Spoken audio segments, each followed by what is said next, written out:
니고데모라고 하는 사람이 있었습니다. 이 사람은 당시 유대의 최고 지도자였습니다. 유대는 산헤드린 공의회라고 있습니다. 우리말 국회의 이름을 거기는 산헤드린 공의회라고 불렀습니다. 그 산헤드린 공의회의 회원이었습니다. 그럼 지금 보시면 이제 국회의원이죠. 근데 이 니고데모가 예수님에 대한 관심이 많은 사람이었습니다. 어느 날은 니고데모가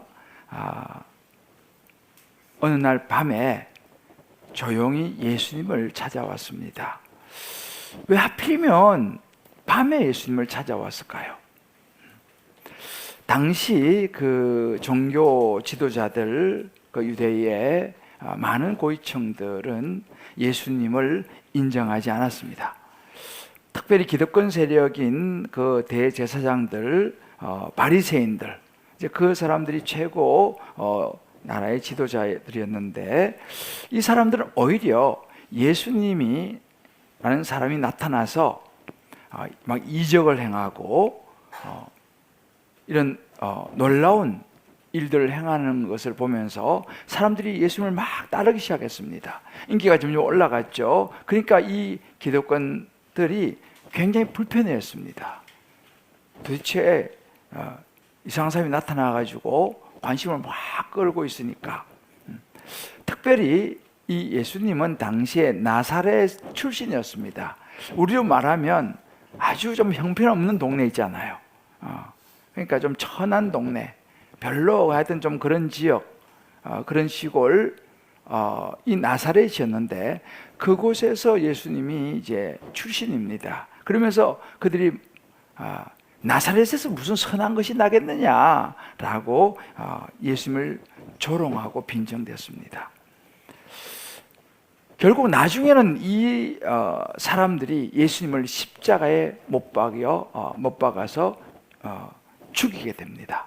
자, 이제 이런 분위기 속에서 당시 산헤드린 공의회 회원인 이 니고데모는 그래도 불구하고 영생에 대한 진지한 관심을 가지고 있었습니다. 그런데 그 영생을 가르치고 나눈다고 하는 이 예수님을 한번 찾아서 만나보고 싶었어요. 그런데 공개적으로 그 예수님을 찾아가기에는 굉장히 주변에 사람들의 시선이 부담스러웠습니다.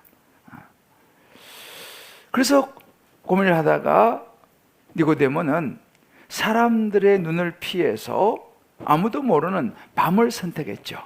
그리고 어느 날 밤 조용히 예수님을 찾아가서 자기 마음 깊은 곳에 있는 영생에 대한 갈망과 궁금함과 이런 것을 내어놓으면서 예수님을 찾아간 것입니다.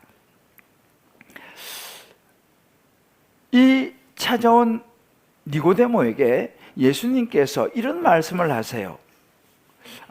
이 니고데모가 예수님을 찾아와서 뭐라고 먼저 말하면 이렇게 말합니다. 랍비여, 우리가 당신은 하나님께로부터 오신 선생인 줄 아나이다. 하나님이 함께 하시지 아니하시면 당신이 지금 행하는 이 표적 아무도 할 수 없습니다 라고 이야기를 합니다. 인정을 해요. 무슨 이야기냐 하면 지금 예수님이 나타나셔서 하는 여러 가지 보리떡 5개 물고기 2마리를 가지고 수천 명을 먹이는 그런 이적을 행하셨어요. 가나 혼인잔치에서 포도주가 떨어지니까 물을 포도주로 바꾸고 많은 병자들을 고치고 이런 놀라운 이적들, 이런 표적들을 행하는 걸 보면서 니고데모는 똑똑한 사람이거든요. 많이 배운 사람입니다. 그런데 여러 상황을 볼 때에 이런 하나님이 함께 하시는 사람, 하나님께서 보낸 사람이 아니면 이건 할 수 없는 일이라는 것을 인정을 하는 그런 장면입니다. 그러면서 예수님께 온 것입니다. 여러분 보세요. 오늘날도 그렇습니다. 니고데모처럼요, 예수님에 대해서 이렇게 들어보시고 주변에서 막 이야기를 하니까 관심은 있는데 니고데모처럼 야 진짜 이 예수라는 분이 정말 하나님의 아들로 뭐 구원자로 왔다고 하는데 그거 맞을까? 물론 이제 성경 이야기를 듣고 또 이 기독교의 여러 가지 가르침을 들으면서 참 뭐 어느 정도 동의는 내가 하는데 일리가 있는 이야기도 있긴 하는데 뭐 예수님을 내가 진짜 믿는다고 하는 것은 좀 부담스러운 그런 분들이 아마 계실 거예요. 왜냐하면 주변에 시선들이 있고 또 내가 뭐 예수 믿는다고 하면 주변에 사람들이 나를 어떻게 생각할까? 뭐 직장 생활하는 사람도 가족들부터 시작해서 주변의 사람들이 나를 이상하게 보지 않을까? 또 어떤 분은 예수 믿으면 제사를 못 지낸다고 하는데 이거 저 부모에게 이거 불효하면 안 되지 않느냐? 뭐 여러 이유로 인해서 예수 믿는 것을 자꾸만 이렇게 미루시는 분들이 계실지도 몰라요. 또 나름대로는 마음 한구석에는 뭐 나도 내 나름대로의 뭐 믿음은 가지고 있다 뭐 이렇게 생각하시는 분, 그렇게 살아가시는 분도 아마 계실 겁니다. 어찌 보면은 교회는 다니긴 하는데 여전히 밤에 찾아온 니고데모처럼 너무 조심스러운 거예요. 이런 이야기를 하는 거, 표시를 내는 거 너무 조심스러워요. 어쩌면 오늘 이 자리에 오신 분들 중에서도 아마 그런 분이 있을지 모르겠습니다. 또 가끔은 교회 뭐 하도 막 하자 그래가지고 하여튼 따라는 오는데 뭐 이것이 뭐 긴가민가 그런 그 마음이 별로 이렇게 내키지 않은 그런 분들도 계실지 모르겠어요. 이런 모습들이 오늘 제가 이제 여러분들 나누려고 하는 요한복음 3장에 나오는 니고데모의 모습이에요. 그런데 이 니고데모에게 놀라운 변화가 일어나요. 이 요한복음 3장에 이제 그렇게 예수님을 찾아왔던 니고데모가 요한복음 7장에 가게 되면요, 예수님을 공개적으로 옹호하는 그 장면이 나옵니다. 사람들이 막 율법으로 예수를 막 핍박하고 반대하고 막 이렇게 하니까 이 니고데모가 나서가지고 이제 지도자 않습니까? 국회의원 정도 되니까 나서가지고 사람들한테 이야기하는 거예요. 여러분들 다른 사람 말만 듣고 여러분이 생각하던 율법의 잣대만 가지고 그분이 어떤 일을 실제로 행하시고 어떤 분인지 알기도 전에 여러분들 그런 식으로 말하면 안 됩니다. 그런 식으로 단정하지 마십시오 라고 하면서 이 니고데모가 공식적으로 예수님을 이렇게 옹호하면서 자기의 믿음을 드러내기 시작했어요. 그러다가 요한복음 19장에 가면요, 예수님이 마침내 십자가에 이제 유대인들에 의해서 달려서 운명하시죠. 그때 예수님을 따라다니던 12제자들은 다 도망갔어요. 그런데 니고데모는 그 예수님의 시신을 아리마대 사람 요셉이라는 사람과 함께 시신을 거두고 향품을 준비해서 장사 지내는 것을 도왔어요. 이것은 모든 사람이 다 보고 있습니다. 이 사형당해서 죽은 사람이에요. 예수님은요, 그 당시에 이 불경죄, 하나님을 모독한 죄 이렇게 해가지고. 그런데 그 예수님을 공식적으로 장사를 지내고 향품을 준비하는 사랑과 헌신의 사람으로 변했어요. 이게 니고데모의 삶이었습니다. 자, 그러면 도대체 니고데모를 변화시킨 것이 무엇일까라는 것입니다. 무엇이 니고데모를 이렇게 바꿨냐는 거예요. 밤에 찾아왔던 그 니고데모가 아니에요, 이제는요. 바로 그 이유와 출발이 오늘 제가 여러분들과 함께 읽으려고 하는 요한복음 3장 16절입니다. 아마 여러분들 한 번은 다 들어보셨을 거예요. 자, 한번 같이 한번 읽어보십시오. 천천히 시작. 하나님이 세상을 이처럼 사랑하사 독생자를 주셨으니 이는 그를 믿는 자마다 멸망하지 않고 영생을 얻게 하려 하심이라. 예수님이 이 말씀을 니고데모에게 해줬어요. 이 말씀을 해주면서 그에게 그가 관심이 있었던, 어떻게 하면 내가 영생을 얻을 수 있겠습니까? 라고 찾아왔던 니고데모에게 이 말씀을 통해서 그 길을 가르쳐줘요. 예수님이 누구신지, 어떻게 하면 영원한 생명을 얻을 수 있는지를 가르쳐 주는데, 이 말씀을 듣고 그 니고데모가 그 예수님을 받아들이면서 그의 인생이 완전히 바뀝니다. 오늘 그 대목이에요. 제가 오늘 여러분들과 함께 짧은 시간이지만 그 말씀을 나누려고 합니다. 마찬가지예요.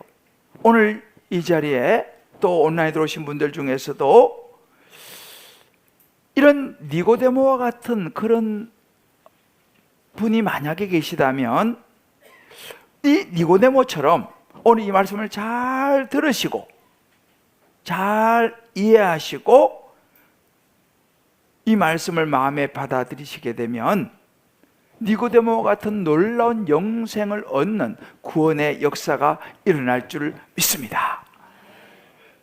이미 여러분 또 알고 있는 분들 중에서도 마찬가지죠.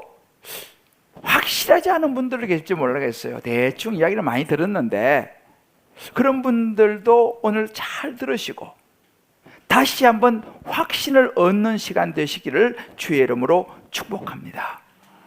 요한복음 3장 16절은요 하나님의 사랑의 약속이에요. 사랑의 약속. 이 하나님의 사랑의 약속, 오늘 요한복음 3장 16절은 이렇게 시작합니다. 하나님이 세상을 이처럼 사랑하사. 하나님이 세상을 너무너무 사랑하셨다는 말이에요. 이 말 속에는 하나님이 인간을 깊이 사랑하셨다 라고 하는 의미가 들어있습니다. 그런데 이 사랑을요, 여러분 사랑도 종류가 많잖아요. 그런데 이 사랑은 단순히 어떤 감정이 아닙니다. 잃어버린 한 영혼, 한 생명, 죄로 말미암아 잃어버린 생명을 회복시키시려는, 다시 떠나버린 자녀를 다시 만나고 싶어 하시는 하나님의 구원의 계획이 들어있는 사랑이에요. 여러분 사랑하면 어떻습니까? 여러분 정말 사랑하는 사람이 생기면 어떤 마음이 들죠? 자, 옆에 한번 물어보세요. 정말 사랑하는 마음이 들면 뭘 합니까? 서로 싸우신 건 아니죠? 좋은 거 주고 싶은 거예요. 하나님은요 세상을 너무 사랑하셨고 저와 여러분 우리 모두 너무 사랑하셔서 최고의 좋은 걸 주고 싶었어요. 그게 뭐냐? 영생이라고 하는 선물이에요. 하나님과 함께 영원히 구할 수 있는 선물, 영생을 주고 싶으셨어요.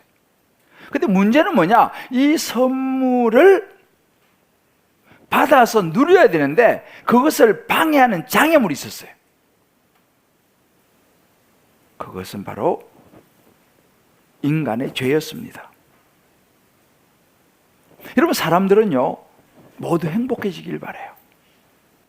어떤 사람은요 명예와 학벌과 사회적인 높은 지 열심히 공부해서 좋은 대학을 가서 좋은 직장 가서 그렇게 나름대로 행복해 보려고 하는 분들이 많이 있죠. 아마 여기도 그런 노력을 열심히 하셔서 그런 자리에 올라가신 분들이 제법 있죠. 여러분 행복하세요? 어떤 사람들은요 사랑하는 사람을 만나면 나는 진짜 행복할 거야. 그래서 정말 사랑하는 사람을 찾습니다. 어떤 사람은 건강, 내가 건강만 지키면 나는 진짜 행복할 거야. 나는 100세 할 거야. 근데 여러분, 대부분 그런 것을 성취를 한다 하더라도 마음이 공허한 거예요. 사라센 제국이 이제 그 892년에서 962년 그 사이에 이제 그 49년 동안 대제국을 다스렸습니다. 엄청난 부와 권력을 누렸던. 그래서 그때의 그 수입이, 그 당시 수입이 연간 260억, 그리고 아름다운 여자 3,321명 의자왕을 제쳤어요. 3,321명의 왕후를 두고 자녀가 616명을 둔 사라센 제국의 압둘라만 3세가 있어요. 이 사람이 그의 마지막에 죽기 전에 이렇게 얘기했어요. 내가 진정으로 행복을 누린 날은 불과 14일 뿐이었다. 이거 유명한 이야기예요. 여러분, 미국의 심리학자이자 통계 여론조사의 창시자예요. 이분이요, 조지 갤럽. 여러분 요즘 많이 리서치 기관 들어오잖아요. 그 사람입니다. 이 조지 갤럽이 어떤 사람이 가장 행복한가라고 하는 조사를 했어요. 그랬더니만은 그 조사의 결과에 가장 행복한 사람은 생생한 하나님에 대한 신앙적 체험이 있는 사람이었고, 가장 불행한 사람은 밤낮으로 술집을 드나드는 사람이었다라고 결론을 냈어요. 통계조사로. 성경은 시편 144편 15절에 이러한 백성은 복이 있나니 여호와를 자기 하나님으로 삼는 백성은 복이 있도다 그랬어요. 무슨 이야기입니까? 진짜 행복은 하나님과 관계 속에서 얻을 수 있더라는 거예요. 자, 그렇다면 이 진정한 행복, 하나님을 자기 하나님으로 삼는 사람이 진짜 복이 있고 행복한 사람이라고 그랬는데, 그러면 하나님을 자기 하나님으로 삼기 위해서는 어떻게 하면 되느냐? 하나님의 자녀가 되기 위해서는 어떻게 하면 되느냐? 하니까 해결될 문제가 하나 있어요. 하나님을 자기 하나님을 삼으려고 하니까 해결의 문제가 하나 있는데, 그 문제가 뭐냐면 죄라고 하는 이 문제입니다. 원래 인간은 에덴 동산에서 행복한 삶을 살았어요. 아담과 하와는 참 아무런 근심 걱정 없이 행복하게 에덴 동산에 살았는데, 아담과 하와가 뱀의 유혹에 넘어가서 선악과를 따먹게 됩니다. 그 죄를 지음으로 에덴 동산에 쫓겨나게 되죠. 그 죄로 말미암아서 뭐가 왔냐? 죽음이라는 게 왔어요. 그전에는 사람이 죽음이 없었어요. 영원히 하나님과 살 수 있는 존재였는데, 그 죄로 인해서 에덴 동산에 쫓겨나면서 죽음이 왔어요. 그리고 그때부터 뭐가 왔냐면, 여자는 해산의 고통이 찾아왔고, 남자는 열심히 땀을 흘려야지 먹고 살 수 있는 인생이 시작이 됐습니다.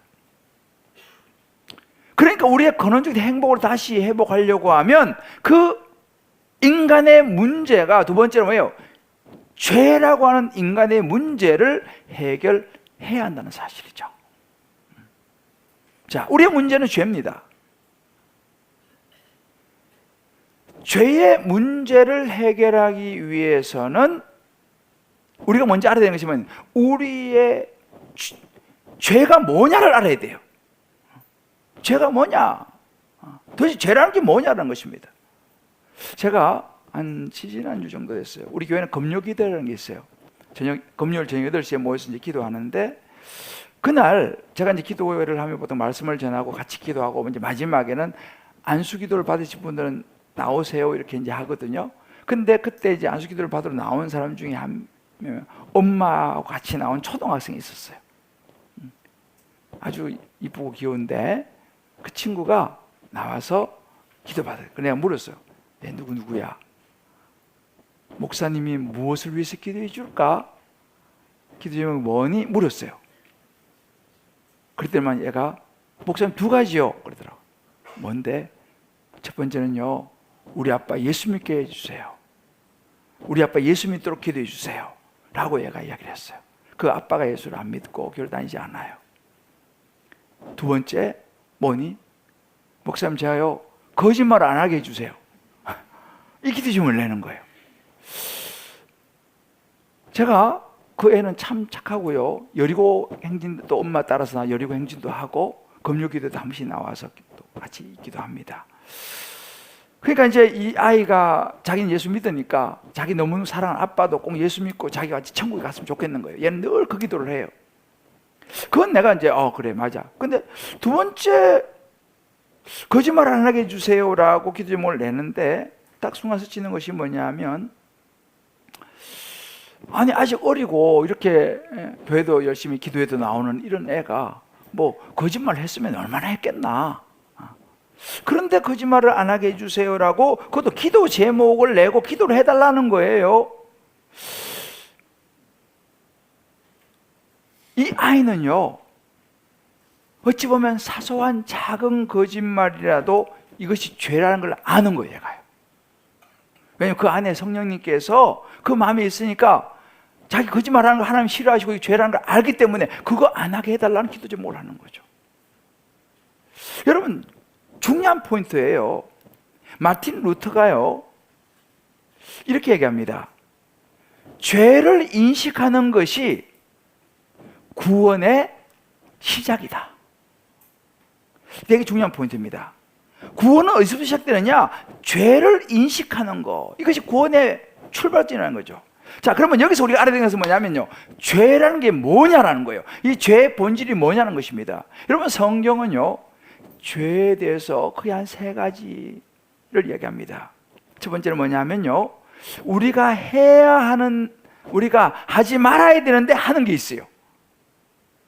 예를 들어서 도둑질, 또 다른 사람을 해롭게 하는 그런 행동들, 뭐 이런 여러 가지 하지 말아야 되는데 하는 것, 이거 죄입니다. 두 번째는 뭐가 있냐면요, 해야 되는데 안 하는 것도 있어요. 뭐냐면 부모 공경, 이웃사랑, 그런 건 해야 되는데 우리가 안 하는 거, 그것도 죄예요. 세 번째는요, 우리가 우리 마음속에 생겨나는 나쁜 마음, 나쁜 생각, 뭐 시기, 질투, 미움, 탐욕, 그런 거 있잖아요. 그거 죄예요. 이게 성경이 말하는 죄입니다. 그런데 중요한 한 가지가 있어요. 목사님, 저는 그런 거에 해당 별로 되지는 않습니다. 저는 바르게 살아왔어요. 그런 분들이 있을 수 있습니다.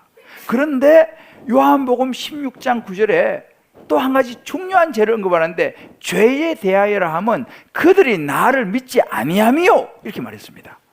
다시 말하면 하나님을 하나님으로 인정하지 않는 것, 하나님을 내가 믿지 않는 것, 그것이 죄다라고 성경이 딱 이야기를 해요. 여러분, 자녀가 아버지를 인정하지 않는 거, 아버지를 무시하고 아버지를 의지하지 않는 거, 이건 큰 죄죠, 그죠? 그러니까 그처럼 우리가 하나님을 인정하지 않는 것이 가장 큰 죄다라고 성경이 말해요. 자, 이런 보세요. 그래 보면 우리가, 저는 뭐 죄인이죠. 여러분 어떻습니까? 보통 이제 우리가 사람이 이거 의학적으로요, 하루에 한 10,000번 정도의 생각이 스쳐 지나간다 그래요. 10,000번 정도? 이거 이제 세 번째 카테고리죠. 우리 마음과 생각에서 한 10,000번의 생각이 스쳐가는데, 그 중에서 한 10번만 의식하든 무의식하든 10번만 안 좋은 생각을 한다고 치면요, 아니면 5번, 아니 한 3번을 칩시다.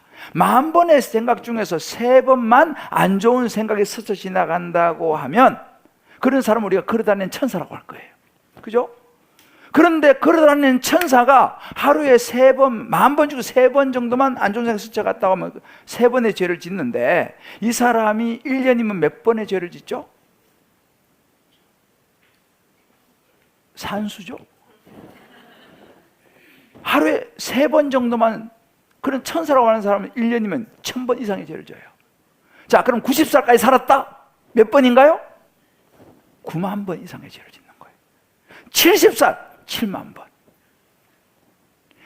하루에 3번, 10,000번 중에서 3번, 천사라고 말하는 사람도 9만 번에 7만 번의 죄를 짓는다 말입니다.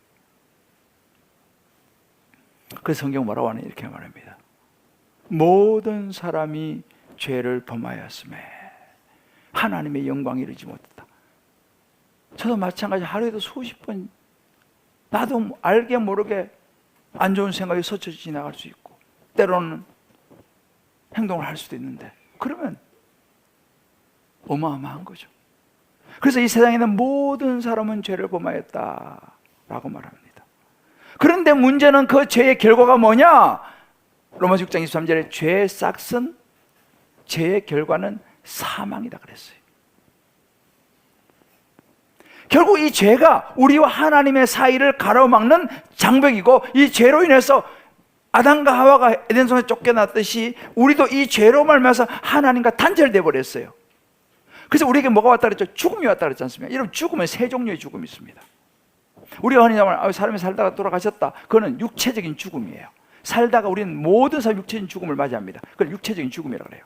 또 하나는 어떤 죽음이냐면 영적인 죽음이 있어요. 영적인 죽음은 뭐냐면요, 하나님과 분리된, 다시 말해 하나님을 믿지 않은 죄가 있는 사람들은 영적으로 죽은 상태다 그래요.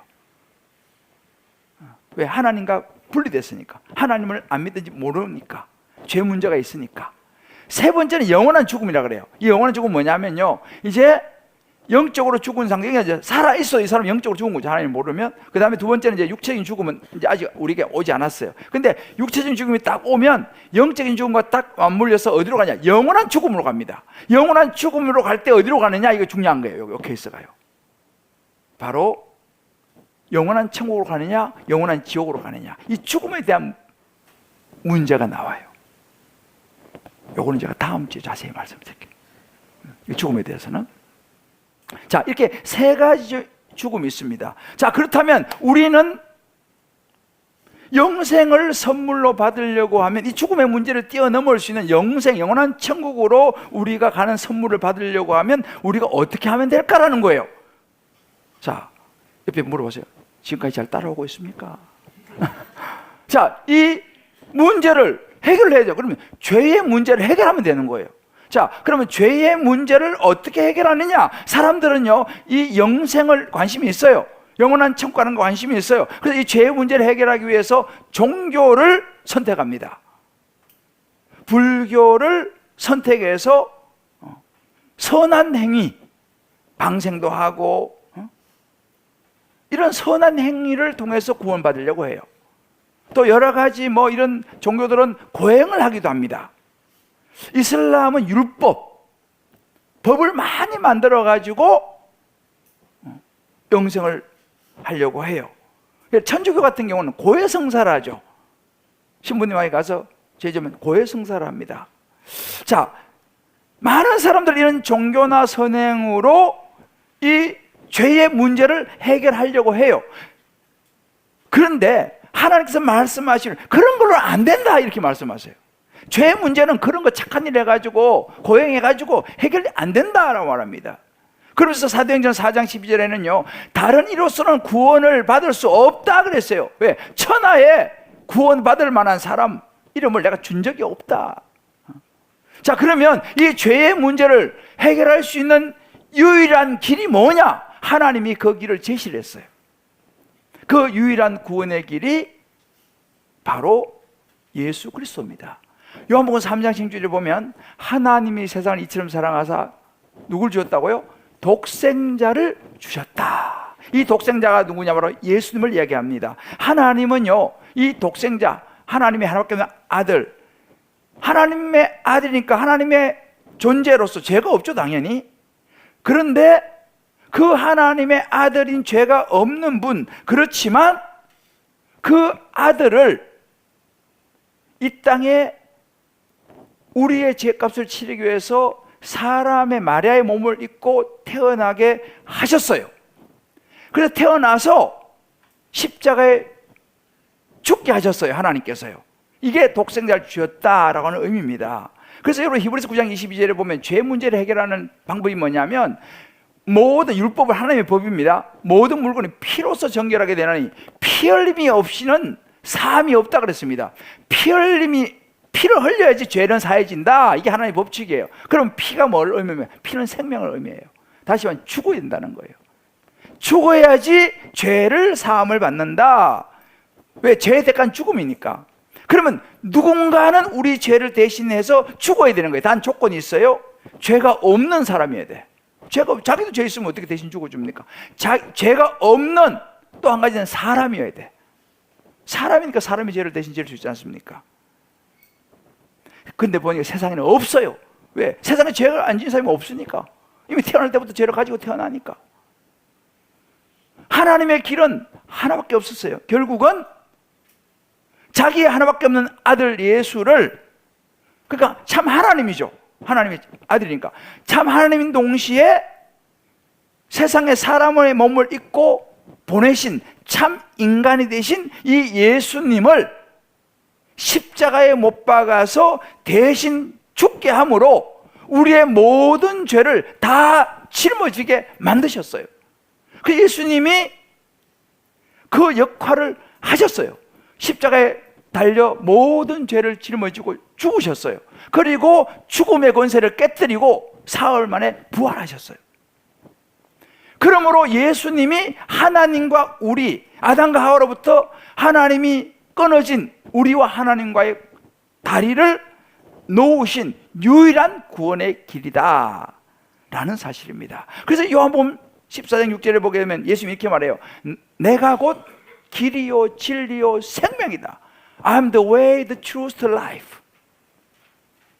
내가 곧 길이요 진리요 생명이니 나로 말미암지 않고는 하나님께로 영원한 생명 천국으로 갈 사람이 없다 라고 말했어요. 여러분, 세상에요 사이비 빼고는요 내가 길이요 진리요 생명이라고 말하는 사람 아무도 없습니다. 4대 성인 이런 얘기 한 사람이 없어요. 예수님 말씀하셨어요. 내가 길이요 진리요 생명이다. 로마서 5장 8절에 말합니다. 우리가 아직 죄인 되었을 때에 그리스도께서 우리를 위하여 죽으심으로, 우리가 죄인인데 우리 죄를 위해서 예수님이 우리를 위해서 죽으심으로 하나님이 우리에 대한 자기 사랑을 확증하시다 그랬어요. 이것이 하나님이 열어놓으신 영생의 길이에요. 오늘 설교는 끝났어요. 오늘 빨리 마쳐야지. 초청받아 오신 분들 지루하시면 안 되잖아. 이제 마지막은 우리의 응답입니다. 요한복음 3장 16절에 보게 되면요, 이는 저를 믿는 자마다, 이게 핵심이에요. 결론 잘 들으셔야 중요합니다. 이는 그를 믿는 자마다 멸망하지 않고 영생을 얻게 하려 하심이라 그랬어요. 누가 영생을 얻었냐? 그를 믿는 자, 그가 누가? 예수님을 믿는 자마다 멸망하지 않고 영생을 얻게 된다 그랬습니다. 그러니까 이 영생이라고 하는 것은 에베소 2장 8절에 보면 너희는 그 은혜를 믿음으로 말미암아 구원을 받으니 이것은 너희에게서 난 것이 아니요, 뭐라고요? 하나님의 선물이라 그랬어요. 이거는 무슨 내가 착한 일을 하고 뭘 많이 하고 이래서 얻는 게 아니에요. 교회 헌금을 해서 그렇게 얻는 게 아니에요. 그냥 선물은요 주면 받는 거예요. 여러분, 선물을 주면, 오늘 이제 끝나고 나가실 때 초청받아 오신 분들은 위에서 선물을 줘요.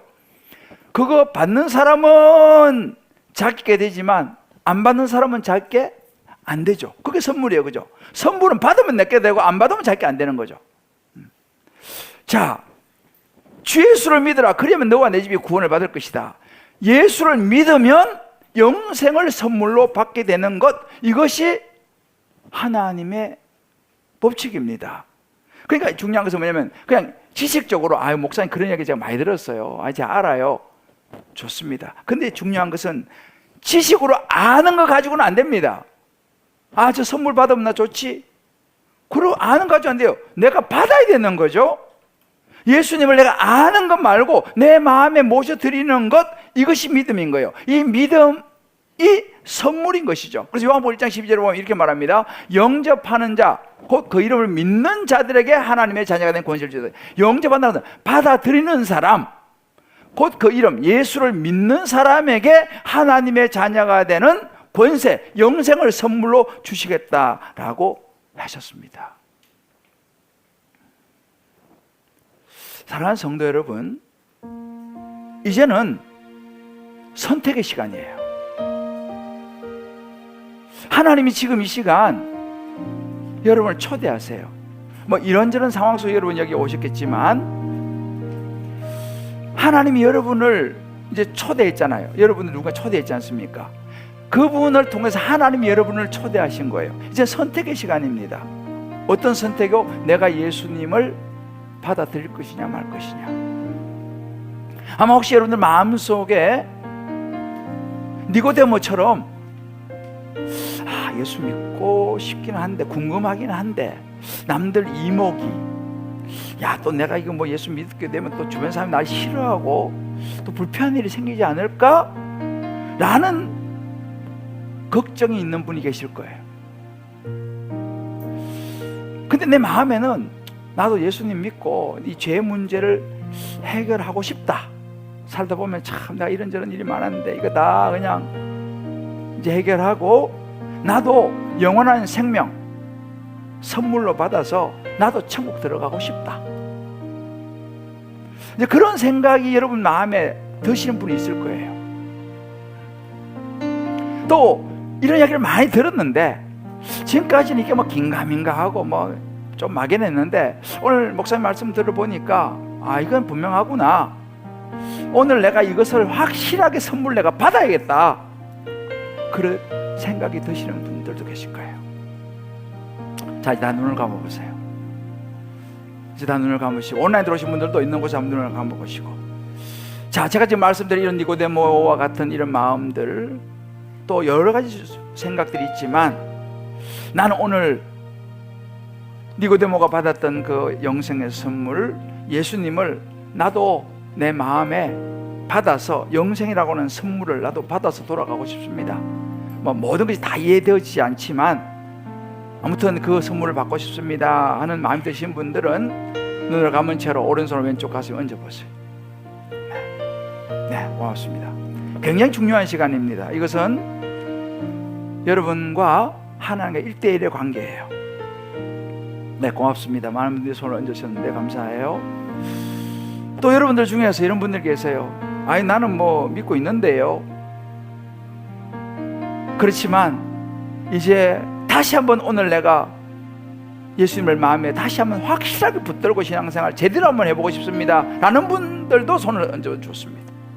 네. 이것을 제 결단이라고 그러는 거예요. 자, 좋습니다. 온라인 들어오신 분들도 마찬가지 있는 곳에서 한번 손 얹어보세요. 자, 이제 눈을 감은 채로 저를 따라서 기도합니다. 이 기도를 통해서 여러분이 선물을 받는 거예요. 자, 작은 소리를 저를 따라 합니다. 하나님 아버지, 지금까지 저는 제 자신을 믿고 살아온 죄인입니다. 저의 죄를 회개하오니 용서해 주십시오. 예수님이 저의 죄 때문에 십자가에 죽으시고 부활하신 것을 믿습니다. 지금 이 시간 제 마음의 문을 엽니다. 예수님이 제 마음에 들어오셔서 저의 구원자와 삶의 주인이 되어 주십시오. 이제부터 제가 하나님 앞에 설 때까지 저의 삶을 인도해 주십시오. 예수님의 이름으로 기도합니다. 아멘. 네, 손 내리시고 눈을 뜨세요. 여러분, 진심으로 기도하신 분들 다 모든 것이 이해되지 않아도 괜찮습니다. 하나님을 다 이해할 수는 없어요. 진심으로 손을 얹고 기도하신 분들은 하나님이 약속을 해주셨어요. 이 놀라운 사랑의 약속입니다. 요한복음 6장 47절이에요. 자, 큰 소리 읽어보시죠. 시작. 진실로 진실로 너희에게 이르노니 믿는 자는 영생을 가졌나니. 할렐루야. 믿는 자는 누굽니까? 가슴에 손을 얹고 기도하신 분들. 하나님 말씀하셨어요. 가슴에 손을 얹고 기도한 예수님을 나 믿습니다 라고 받아들인 사람은 나중에 죽으면 영생을 가질 것이다 라고 말합니까? 그 기도하는 순간 영생을 이미 가졌다고 말합니까? 그죠? 나중에 죽어서 갖는 게 아니에요. 기도하는 그 순간 이미 영생은 여러분에게 선물로 주어진 줄 믿으시길 바라요. 할렐루야. 자, 옆에 분들 이렇게 한번 이야기해 봅시다. 영생을 가지시게 된 것 축하합니다. 저는 기도 안 했는데요. 영생을 못 가진 것 죄송하게 생각합니다. 그러나 기회가 있어요. 다음 주에 한 번 더 오세요. 그러나 여러분 오늘 기도하신 분들은요, 영생을 가진 줄 믿습니다. 자, 그러면 니고데모가 어떻게 됐어요? 니고데모가 이 예수님을 받아들이고 나니까 어떤 삶이 변하기 시작했어요. 자신감이 생기기 시작했어요. 나중에 다 도망갔는데 예수님 옆에 자리를 지켰다니까, 니고데모가. 이렇게 인생이 바뀌는 거예요. 이제 여러분들 오늘 초대받아 오신 분들 중에서 가슴 손 얹고 기도하신 분들은요, 혹시 먼 곳에서 오신 분들은 가까운 교회를 꼭 가셔야 돼요. 교회 가셔서 예배 생활을 시작하셔야 됩니다. 너무 중요한 거예요. 왜? 애기 엉애엉애하고 태어났는데 놔두면 됩니까? 젖을 먹어야죠. 이유식도 먹고 밥도 먹어야지 성장하지 않습니까? 기도하신 분들은 예배를 꼭 들으셔야 돼요. 여러분들이요, 꼭 멀리서 오신 분들 가까운 교회 가시길 바라고, 온라인으로 오신 분들은 여러분 있는 그곳에서 교회를 꼭 찾아가시길 바라요. 두 번째는요, 이제는 여러분들이 말씀을 먹고 양육을 받으셔야 돼요. 왜? 좀 더 자세히 알아야잖아요. 그래서 우리 교회는 조이풀 타임이라고 했어요. 그래서 오늘 여러분들 가서 손 얹고 기도했는데 이거에서 좀 더 자세히 알고 싶다는 분들은 다음 주 조이풀 타임에 신청해서 오시면 돼요. 제가 이제 이것을 자세히 풀어서 말씀을 드립니다. 그게 조이풀 타임이에요. 다 조이풀 타임 신청하시길 바라요. 그럼 여러분의 새로운 자녀로서의 삶이 시작될 줄을 믿습니다.